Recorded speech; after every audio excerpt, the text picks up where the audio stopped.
Ngivumele sibalwami ngilobe ngalenkosi. Ngivumele ngigiye ngiqephuze injula lwazi ababhali izimbonga abahlabeleli bagadleze phuka. Nami ke sibalwami ngivumele ngisike kwejikayo. Uyinkosi yamakhosi, uyinkosi yamakhosi. Ngivumele sibalwami ngilobe ngalenkosi.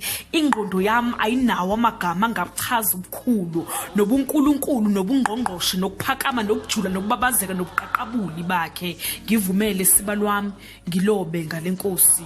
Uyinkosi ephakemeyo nakuphakama lokho kungekuchaza ukuphakama kwakhe, namehle engqonda ngekubona ukuphakama kwakhe, nemicabango yethu ifika la umuzwa wokucabanga uphela khona. Uthando lwakhe ludlula igama uthando, ububele bakhe budlula igama ububele. Amagama engakupha wona kufanele ke anginawo. Ngiyacela sibalwami ngivumele ngikhulume ngalenkosi. Emaphakadeni ke thina sasingekho kodwa wena wawukhona. Ebukhoneni bakho ke Thixo nathi sabakhona, ngaphandle kwakho mveli nqangi ngaba sikho, ngaphandle kwakho ke Thixo asilutho. Ngivumele sibalwami ngilobe ngalenkosi. UnguThixo kwazi ukuphimbe wamagatsha nezimpande, UnguThixo okhipha ilanga nenyanga ebusuku, UnguThixo ogelezisa ulwandle imfula nemfudlana.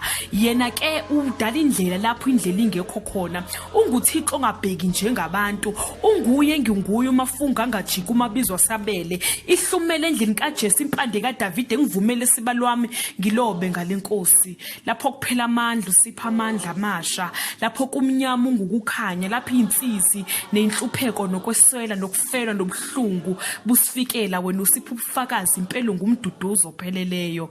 Ngendodana yakho kezelo yodwa wanikela, yahlushwa yashawa yalinyazwa yathuka yahletshwa ngenxa yezono zethu yalenga. Esiphambanweni yafa yambelwa, ngolwesithathu usuku yavuka. Izono zethu zahlanzwa zahlanzululwa zabamhlophe koboya bezimvu. Ngivumele sibalwami ngilobe ngalenkosi.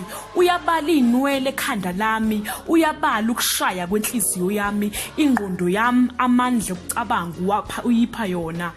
Amazwi ethu nendumiso yethu kukhazimula kwemvelo okuhlangene emhlabeni wonke kungelinganiswe nobukhulu bakho. Uyinkosi ephakemeyo, siyakuvuma ukuba wena unguThixo. Ngivumele sibalwami ngilobe ngalenkosi. Thank you, Ibhalosa Nemajola.